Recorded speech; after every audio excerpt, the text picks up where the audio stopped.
Assalamualaikum. Waalaikumsalam, silakan masuk Bu. Oh iya.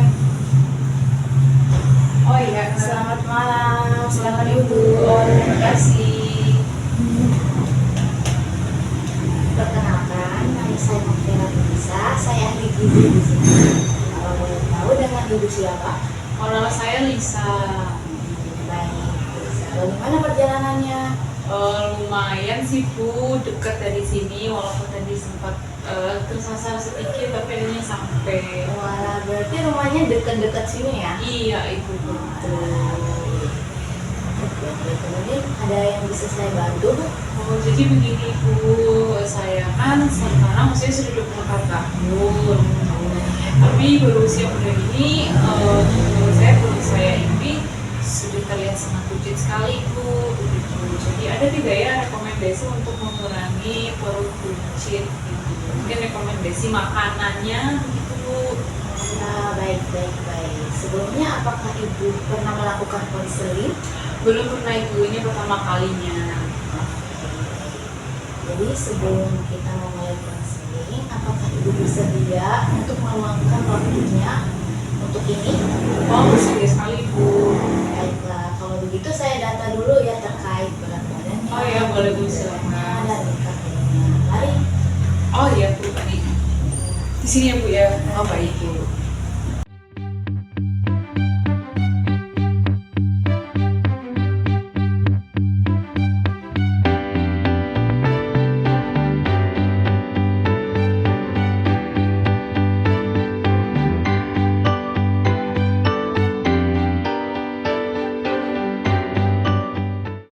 Baik ibu, berdasarkan hasil pengukuran antropometri tadi, untuk berat badan ibu itu 50 kg. Kemudian untuk tinggi badan itu 160 cm. Kemudian didapatkan IMT yaitu indeks 1 itu sebesar 19,1. IMT ini itu untuk mengukur status gizi seseorang. Jadi berdasarkan dari IMT itu status gizi itu normal. Jadi untuk masalah status gizi ini tidak ada masalah ya. Kemudian untuk lingkungan perut itu normalnya perempuan itu 80 cm. Tapi berdasarkan hasil pengukuran tadi, hasil mendapatkan itu 80 cm. Mana ini melewati indikator normal gitu. Oh iya. Ini begitu. Kemudian selain ini apakah ada keluhannya yang lain lagi?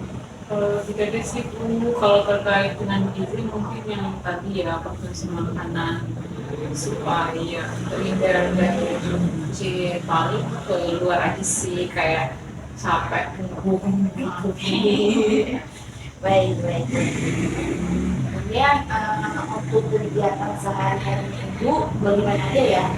Kalau saya kan kebetulan sekarang kerja ya Bu. Saya itu kerjanya dari Senin sampai Jumat. Dari jam 8 pagi sampai jam 5 sore gitu. Terkadang Sabtu dan Minggu juga bekerja dari jam 9 sampai jam setengah 3.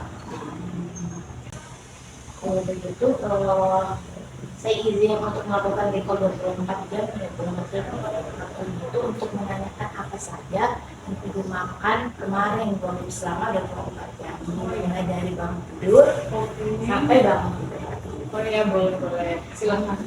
Kemudian untuk untuk bangun tidur sarapan paginya apa aja ya Bu? Oh singkat aja sih Bu, kan cuma nasi. Terkadang kalau saya lagi pengen masak ya cuma nasi telur.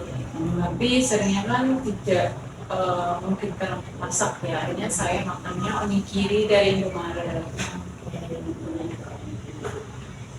Kemudian untuk makan siangnya Untuk makan siangnya selama 24 hari kemarin itu saya makannya nasi telur terus sama sayur tumis kacang panjang. kemudian untuk nasinya apakah porsinya itu yang mana ya Bu? Oh, porsinya yang sesuai takarannya baik. Oke, oke. Kemudian untuk telurnya itu yang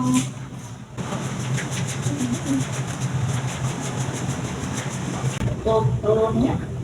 Oh, sering sih telur yang ini ya, telur dadar, terus terkadang ditambahin terigu sama apa namanya sayuran seperti daun bawang sih. Baik, baik, baik. Kemudian untuk makan malamnya. Makan malamnya itu semalam saya makan magelangan. Oh, oke, magelangan ya. Iya. Kemudian untuk magelangannya tuh piringnya itu seberapa besar ya? Seberapa?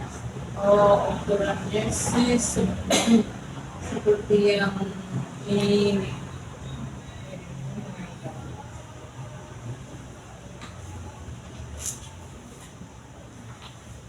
Apakah ibu ini sering begadang atau bagaimana? Oh iya, saya sering begadang tuh biasanya untuk mengerjakan pekerjaan.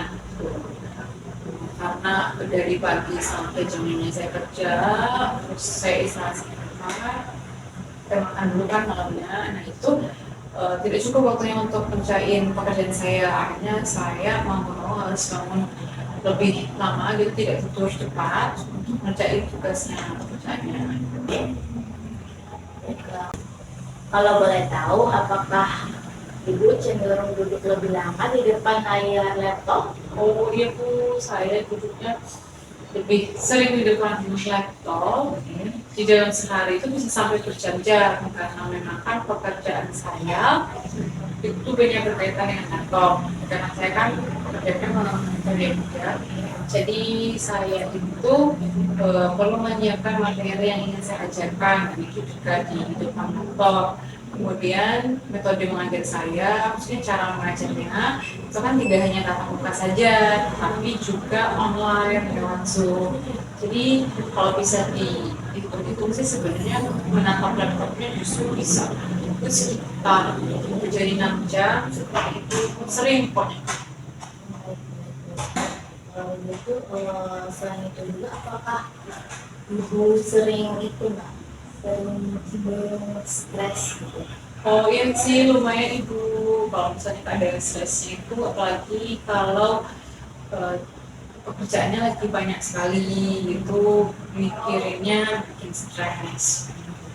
Saat stres itu, apakah ibu mengkonsumsi sesuatu atau cemilan? Tidaknya sih Bu, kalau lagi stres kan saya cenderung lebih banyak tidur, akhirnya saya tidak terlalu banyak makan. Cuma walaupun sampai stres saya kan ngerjain kerjaan juga, dan itu lebih banyak minum kopinya. Baik, baik, baik, baik.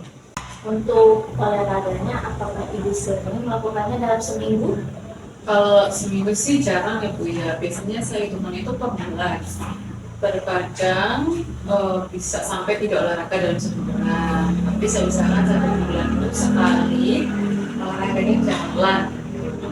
Kemudian kalau kebetulan di hari Sabtu Minggu saya tidak ada kerjaan, saya biasanya selain jalan juga daftar apa namanya senam pound fit. Itu untuk olahraganya itu seberapa lama ya? Oh, kalau untuk jalannya saya kurang lebih dari 30 menit, tapi nggak nyampe 1 jam. Terus kalau yang olahraga powerfoot itu mengikuti durasi panjang latihannya, tapi kurang lebih sejam.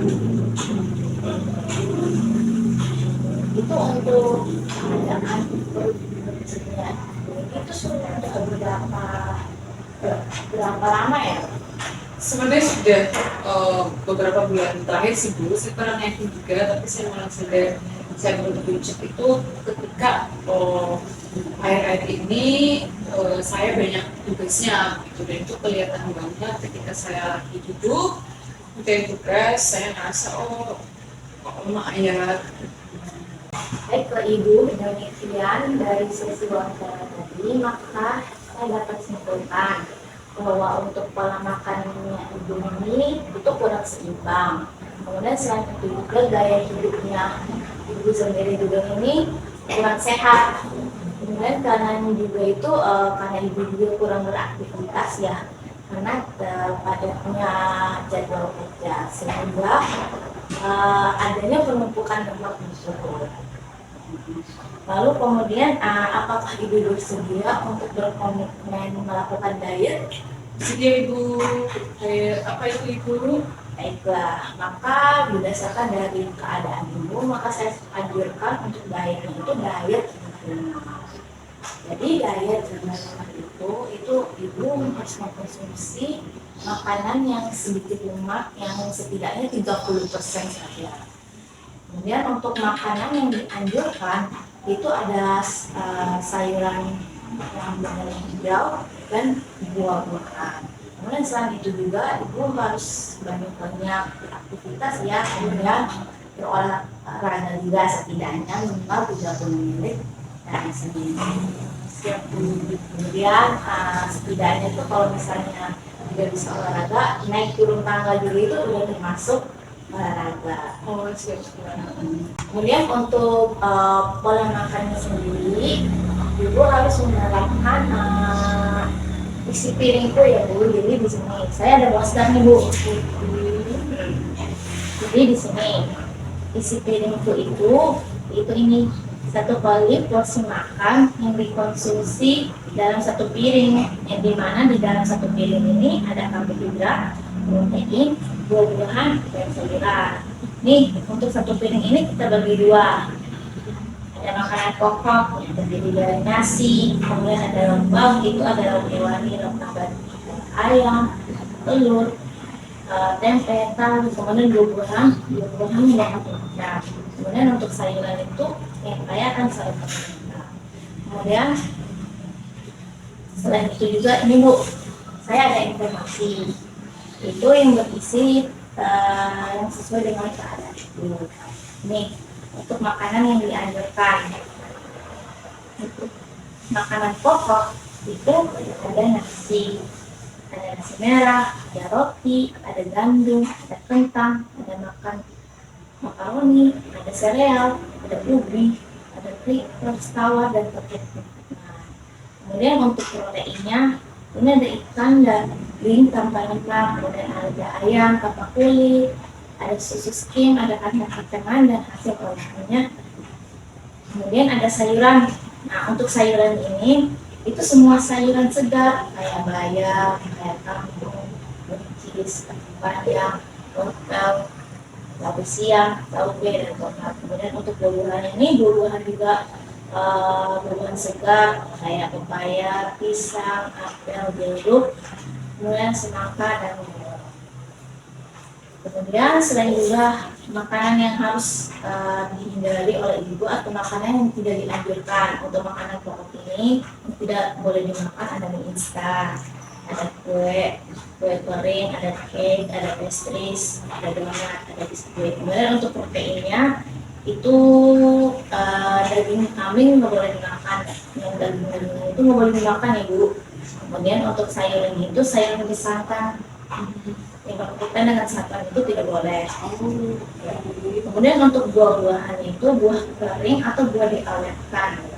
Dihindari. Ya itu.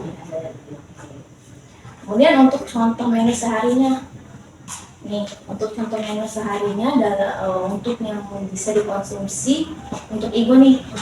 Untuk sarapan paginya ada nasi, ada ikan bandeng bakar, kemudian ada tempe bacem, ada oseng buncis.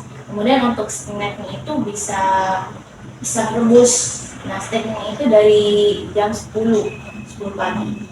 Kemudian untuk siangnya itu ada nasi, ada ikan bakar Manado, ada batas tahu, ada olahan tempe, dan ada beras semangka. Kemudian untuk snacknya itu bisa singkong rebus. Nah snack itu dilakukan pada jam 4 ataupun setelahnya. Kemudian untuk malamnya itu ada menu nasi, ada ayam ungkep, ada tahu, ada tumis kangkung. Ibu, saya kasih lihatnya. Oh iya, terima kasih. Baik. Kemudian selain itu juga Kalau misalkan ibu memasak makanan nih di rumah ibu atau di tempat tinggalnya ibu, itu tuh memasak makanan itu sebaiknya harus dengan dibungkus, dibungkus, kemudian diungkep, ditumis, dipanggang, dan jangan digoreng ya. Oh, hindari gitu. Betul. Baiklah, untuk sampai saat ini apakah ibu ada pertanyaan? Yang saya mau tanyakan itu Bu, kan tadi di informasi isi piringku katanya jumlah karbohidrat atau nasinya kan harus disesuaikan. Nah, tadi untuk jumlah nasi saya itu apakah sudah sesuai Bu dengan nasihat isi piringku? Baik. Jadi kebetulan tadi ibu memilih porsi B ya. Iya, Yang dimana porsi B itu ada beratnya 200 gram. Jadi kalau misalkan sesuai isi piringku itu harusnya porsi C Bu, yang 100 gram. Iya. Artinya ibu harus mengkonsumsi yang porsi C ya. Kalau bisa sedikit demi sedikit. Oh, baik. Berarti dikurangi 100 gram lagi Bu ya Iya, kira-kira? betul Bu. Oh, siap. Oke. Dan ini apakah ada pertanyaan lagi? Oh, tidak ada sih Bu, sudah cukup jelas sejauh ini. Baiklah. Kalau begitu untuk melihat tingkat keberhasilan konseling ini, apakah ibu bersedia menemui saya lagi bulan depan? Oh iya, boleh Bu, silakan, sudah bersedia. Baiklah, kalau begitu terima kasih ya Bu atas kerjasamanya. Iya, terima kasih kembali sudah dibantu konsultasi. Baik. Oh iya, Hati-hati di jalan ya Bu. baik, terima kasih Bu, saya pamit dulu. Iya. Assalamualaikum. Salam. 저 건물을 찾으러